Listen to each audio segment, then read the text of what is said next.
Hi, welcome to our channel. In this video, we will talk about the need for a consultancy while applying for universities abroad. We will try to debunk some myths, weigh the pros and cons of enrolling with a consultancy, and in the process, we really hope that you all will gain a clearer picture.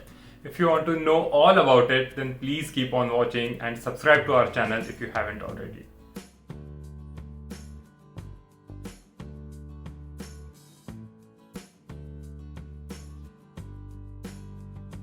To all those aspirants who want to study abroad, no matter US or Netherlands, we know the idea of consultancy services sounds desirable.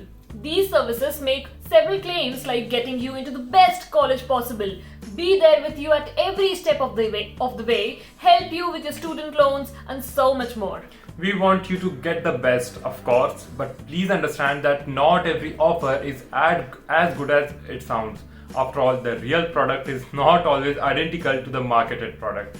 Let's go through some myths and reality of their claims one by one. First claim, the consultancy will help you grab the best possible university. We would like to say that this is not entirely true. Just like every other company, any consultancy service aims to satisfy its customers. It is not their aim to satisfy you in the best possible manner. They just want you to get into a college. Now you have to decide if that college is best for you. They will provide you with a huge list of colleges and you will think to yourself, wow, I do have a chance if I am eligible for all these universities. We would recommend you to do your research beforehand and then move forward with the applications. We understand that shortlisting a college is a huge task and that route is filled with confusion. The easiest approach is to study your GRE or GMAT score, then shortlist those colleges that have similar cutoff. All the colleges above this cutoff will then become your ambitious university and below cutoff will become your safe universities. But keep in mind that to do this, you will have to make a huge spreadsheet or an Excel sheet maintaining data of colleges. We think that you will have at least 25 colleges in this spreadsheet before deciding your final 10, and those 10 will then include your universities, the ambitious ones and the safe ones and everything. So just do your own research. Second claim, the consultant assigned to you will help you write SOPs and LORs. According to us, that's a huge myth and is a very misleading sentence. As soon as you sign up with a consultancy service, they will assign you a consultant. These consultants usually manage at least 5 individuals and help them with their applications. The consultant assigned to you will not write your SOP or LOR with you. Rather, they will give you a list of instructions and will provide you with some links. We can provide you with some links to write good SOPs. You will then be restricted in this box of instruction, which is not a great place to be. Let us share our own experience here. We signed up with a consultancy for my application. At that time, Harshil did not have a plan for masters. Now, I first wrote a really good draft of SOPs and LORs, and here's the feedback that we received. Rant alert, guys. First, they said that the SOP was long. The SOP he wrote was around 1200 words and they wanted to bring it under 1000 words and wanted to fit the whole thing in one page. Now we understand that one should be as precise as possible while documenting these things.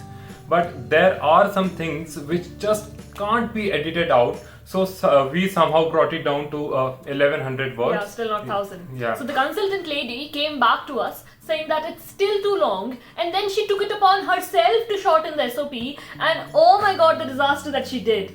She straight out removed sentences from every paragraph without even reading the whole document. She brought it down to 1000 words, but the SOP stopped making any sense. Of course it did. We cannot even elaborate on the grammatical mistakes that popped up everywhere after her editing.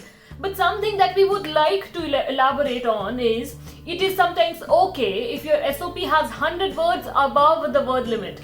Just don't overdo it. It doesn't matter if it is more than one page or has more than 1000 words, unless every word in the SOP makes sense and every paragraph within it has a well-defined role. So if you do get a consultant and he or she puts these restrictions on you, then push back as much as you can. Just don't give in. You know what is right for you. They don't know what is right for you. Now let's talk about the LORs. I have 5 years of industry experience, so no doubt I had excellent references in my kitty. I produced 2 letters of references, each written by very senior officials of my company. The consultant insisted that she will write his LORs and he should not worry about it. Thank you. That's the first red flag. How can she write his LORs if she hasn't even seen him, let alone work with him? The second red flag was when she actually gave us the LOR, saying that this is the final document which will be part of my application. It felt like a robot has written that document. She used words like hardworking, excellent, brilliant in different ways without providing any specific instances where Saurabh has actually showcased these skills. It was a huge letdown. By the time we were done with the process of SOP and LOR, we were so frustrated that we dropped the whole thing. We redid all the document by ourselves and applied to the universities. Third claim, they will help you with your student loans. Now, never have we ever seen a consultancy who will help you with your student loans. You will have to go to the bank by yourself and fight the battle. You will have to apply for the loan, roam around the bank at least twice a week, convince everyone in that bank that you deserve this loan. And all the consultancy will do is become an alarm, like a literal living alarm. Every day the consultant will text you to check if you're still on track and if you're close to a deadline. Even though this sounds like a good thing, like a very kind thing, trust us, it gets annoying and frustrating because all of a sudden you become answerable to those people whom you paid so much money to help you. Fourth claim, they will help you with your visa process. No, just no. Guys, once you get your admit, take a big chart paper, write down all the necessary dates for your admission process, like dates to submit your visa application, dates to submit your visa documents, and financial proofs and dates to book a visa interview. That's all you need, and that's all a consultant will do for you. They will become a dormant deadline reminder once you receive the admit.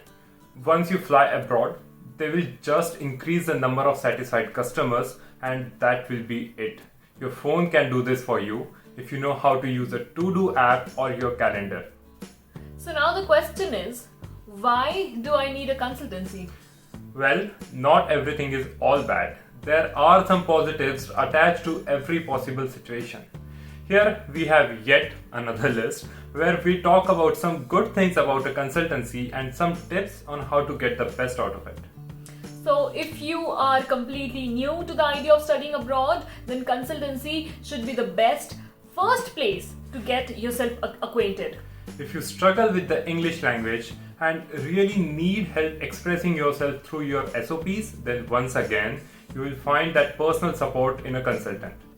If you are unaware of the visa rules of the foreign country you want to study in, then once again, the consultancy will guide you with reliable and correct information. If you are not well organized and are confused by all the research that one has to do for studying abroad, then enroll with a consultancy. They will act as reminders and get you through all your tasks before the deadline is over. Never approach a consultancy that has a huge clientele. The one we approached and all of that we talked about was a huge one. So in the big consultancies, you will not receive tailored support. You will be just another customer for them. Of course, on the positive side, the support of big consultancies will have promising reviews. In this case, what you can do is you can take personal reviews from their previous customers and get an idea of what you will be getting yourself into. Try private consultants. These are usually small groups of people very talented and versed in the rules of foreign universities. We hope that the video today will help you make an informed decision. If you agree with us, then like this video and share it with all your friends. See you next time, guys. Bye.